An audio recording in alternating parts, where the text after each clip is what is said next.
कुछ लोग जिंदगी में इसलिए पीछे रह जाते हैं क्योंकि उनके पास कुछ नहीं होता, और कुछ लोग इसलिए मजबूत बन जाते हैं क्योंकि उनके पास सिर्फ एक चीज़ होती है, मेहनत। नाजिया भी इन्हीं लोगों में से थी। उसकी उम्र 30 साल थी और उसकी ज़िंदगी में उसके सिवा कोई नहीं था।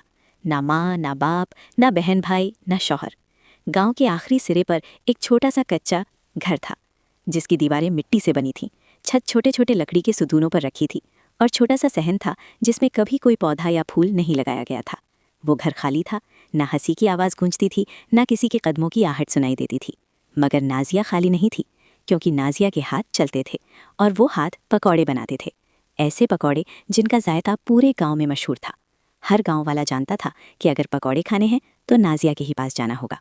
ये शोहरत इतनी ज़्यादा थी कि बच्चे स्कूल से वापसी पर सीधा उसके ठेले पर आ जाते।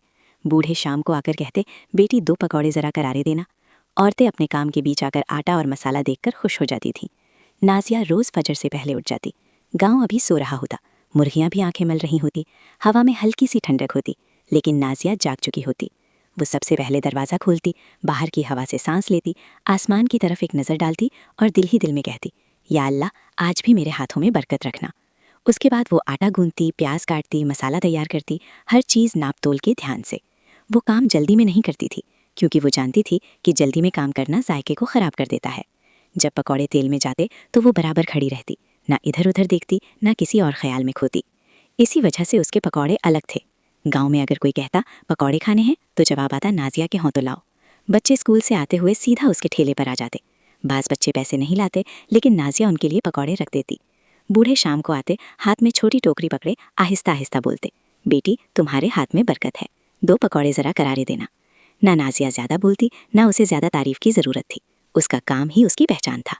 वक्त गुजरता गया, दिन महीनों में, महीने सालों में बदल गए। नाजिया के पकौड़ों की शोहरत गांव से बाहर भी फैल गई। लोग करीब के देहात से भी आकर पकौड़े लेने लगे। बाज़ दिन पकौड़े ख़त्म हो जाते और लोग खाली हाथ वापस लौट जाते। वो जाते हुए यही कहते, कल जल्दी आना पड़ेगा।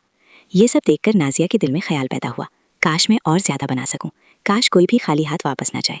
ये सोच नेक थी मगर ख़तरनाक भी। नसीहतें देने वाले नहीं थे, गांव वाले बस पकौड़े खाते, तारीफ करते।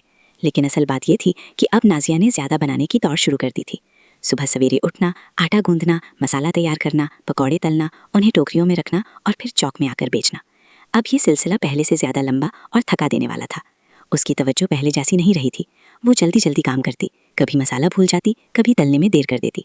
हाथ वही थे मगर वही महारत नहीं रही थी। शुरू में किसी ने कुछ नहीं कहा, गांव वाले इज्जत करते थे, लेकिन जायका आहिस्ता आहिस्ता बदलने लगा। एक दिन एक बूढ़ी औरत ने पकौड़ा खाया, एक निवाला लिया, फिर खामोशी से प्लेट नीचे रखी और बस इतना कहा, बेटी आज ज़रा ज़्यादा तल गया है। ये जुमला छोटा सा था मगर नाजिया के दिल में गहराई से उतरा। उसी शाम चंद बच्चे आए। एक ने पकौड़ा खाया और बोल पड़ा, आपा पहले जैसे मज़ेदार नहीं रहे। नाजिया के हाथ रुक गए। वो कुछ न बोली, बस मुस्कुरा दी, मगर उसी लम्हे उसका दिल टूट गया। रात को वो देर तक जागती रही। घर में खामोशी थी और उस खामोशी में उसके अपने सवाल गूंज रहे थे। क्या मैं सिर्फ ज़्यादा बनाने के चक्कर में अपनी असल पहचान खो रही हूँ? कोई बड़ा हादसा नहीं हुआ था, कोई शोर नहीं मचा था, बस सच सामने आया था। अगली सुबह नाजिया ने फैसला किया। उस दिन उसने पकौड़े कम बनाए, लेकिन जैसे पहले बनाती थी, दिल लगाकर ध्यान से। जो पकौड़ा थोड़ा सा भी कमज़ोर होता वो उसे अलग रख देती। वो जान गई थी कि गलत पकौड़ा बेचने से बेहतर है कम पकौड़ा बेचना।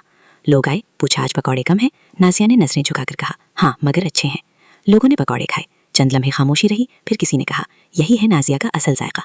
किसी और ने कहा, हम इसी के लिए आते हैं। उस दिन नाजिया की आंखें नम हो गईं, मगर दिल हल्का हो गया। उसने समझ लिया था कि मेहनत का मतलब सिर्फ ज़्यादा करना नहीं, बल्कि अपने काम की इज्जत करना है। अब वो रोज़ाना काम करती, मगर मेहरार कभी कुर्बान नहीं करती। हर पकौड़ा पहले से ज़्यादा जायकेदार, करारा और दिल से बनाया जाता। उसने अपने लिए उसूल बनाए, थकन हो तो आराम, काम में दिल लगाकर, और जो चीज़ कमज़ोर लगे उसे कभी नहीं बेचना। गांव वाले आज भी कहते हैं, नाजिया के पकौड़े कम मिलते हैं, मगर जब मिलते हैं दिल खुश कर देते हैं। नाजिया मुस्कुरा देती है। अब वो जान गई है कि असल कामयाबी ज़्यादा कमाना नहीं, बल्कि अपनी पहचान को बचा कर रखना है। जो इंसान अपनी मेहनत को जल्दी और लालच में कुर्बान कर दे, वो सब कुछ पाकर भी खाली रह जाता है, और जो सब्र, सच्चाई और दिल से अपने काम की इज्जत करे, वही असल में कामयाब होता है।